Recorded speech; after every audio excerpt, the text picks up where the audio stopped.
with Jimmy B right here on ESPN 620. Cooper Flag, big dunk against Pittsburgh there.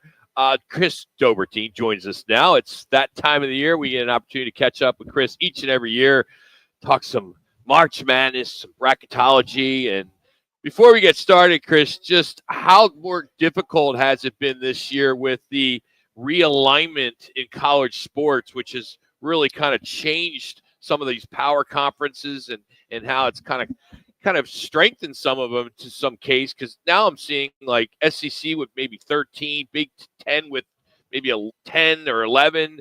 How has it changed your bracketology approach? Well, thanks for having me on again, as always.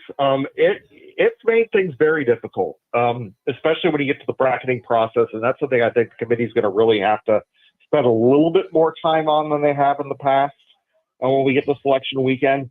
But it really kind of goes to the fact that we have all these changes and we have these mega conferences now.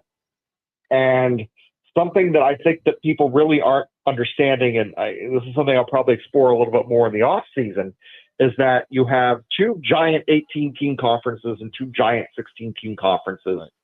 The two 18-team conferences play 20 conference games.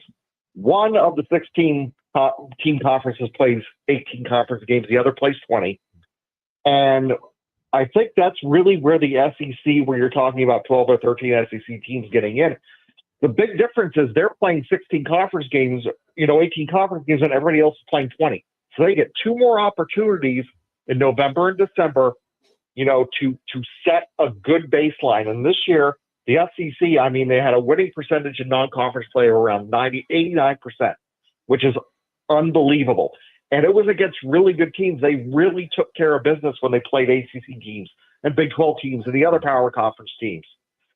So that put them, that gave them a really great start when it came to kind of building up their profiles. When you get to conference play, as has been pointed out many times, you always will go 500 as a conference in conference play.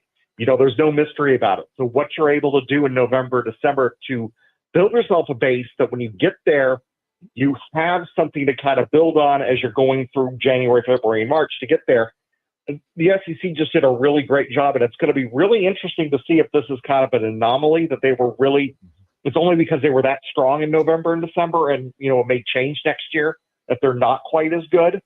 But that, I think, is the thing that, other conferences, especially the ACC, who is just pathetic. You're at the point where you have 18 teams, and you only really have – about 8 or 9 who are over 500, and you only really have 4 at-large type teams, 5 at-large type teams, with only probably getting 3 of those in. I think that's something that the conferences are going to have to look at as we go forward.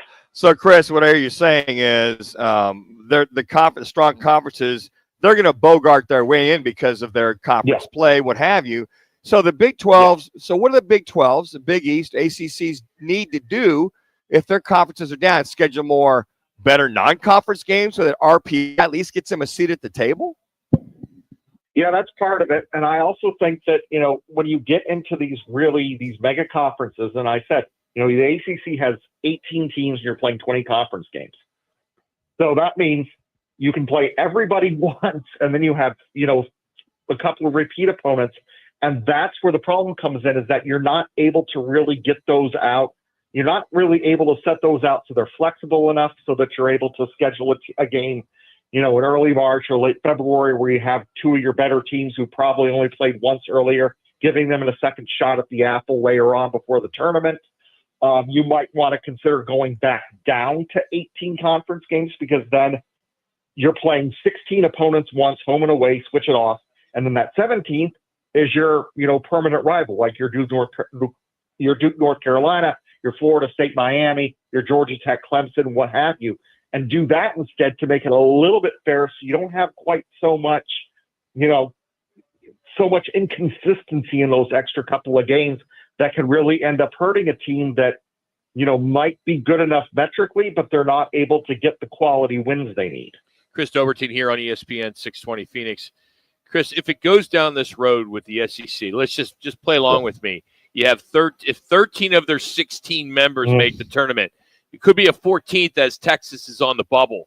when you look at that, Yeah. there are so many SEC haters, me being one of them. How can this be good for the sport? It's not. And Ken Pomeroy actually wrote something earlier this week talking about, maybe the SEC really is a little bit overrated. And again, there's a bit of the function of, regressing to the mean. You're not going to play so well. Your metrics aren't going to be so off the charts in the first 2 months of the season. Things are going to drop back to normal as you get into January, February, March, and that's part of it. And I think that's another reason why I think that, the SEC was one of the last conferences to do it with the Big 12 when they played their challenge in February. So you got that late non-conference, measuring stick. And I think we need to go back to that a little bit now.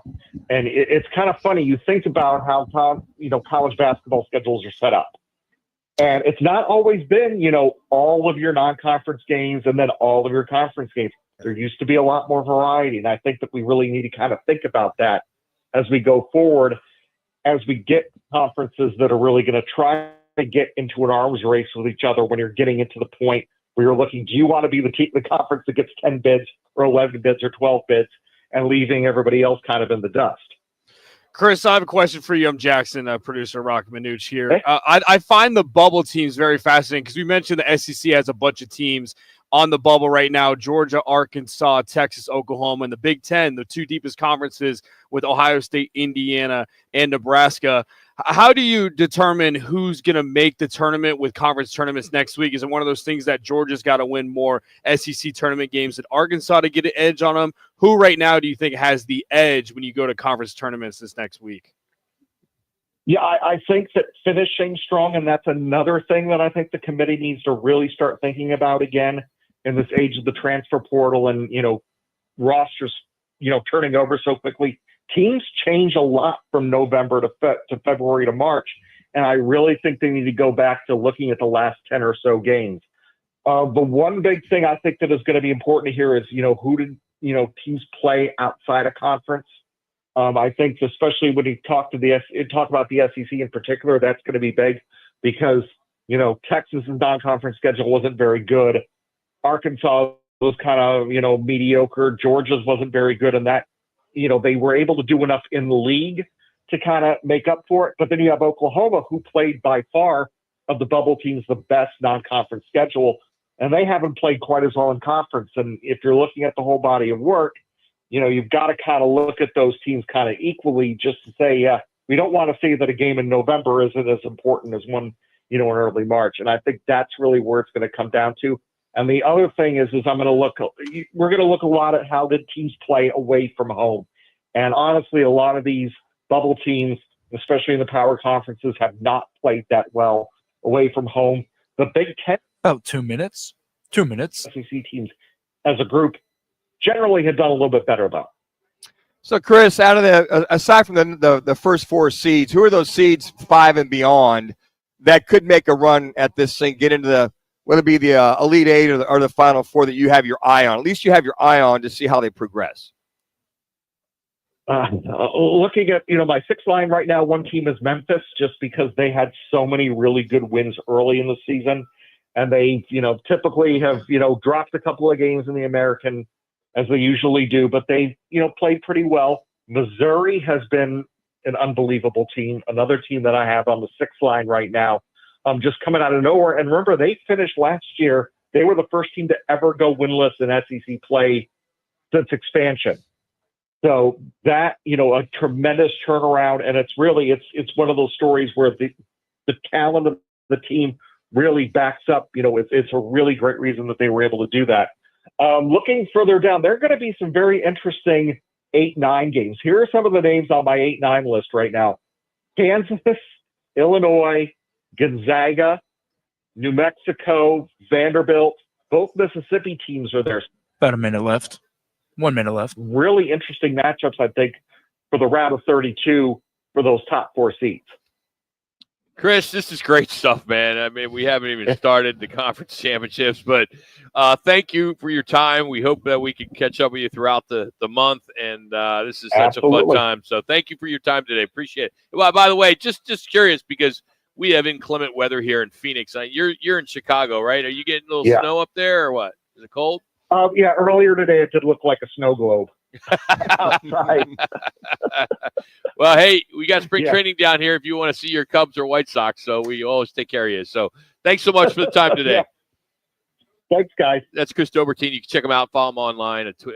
It's Twitter, Instagram. Just search Chris Dobbertean. He is brought to you today by All City Towing. They are hiring. Yes, they are hiring. They are busy today, of course, with this rain. They're hiring drivers, dispatchers, call takers, lot attendants.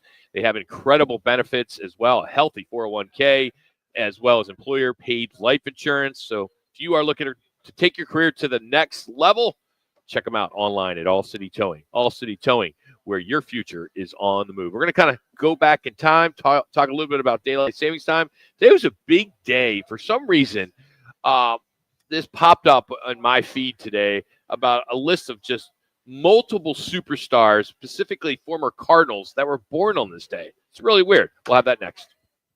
Come visit the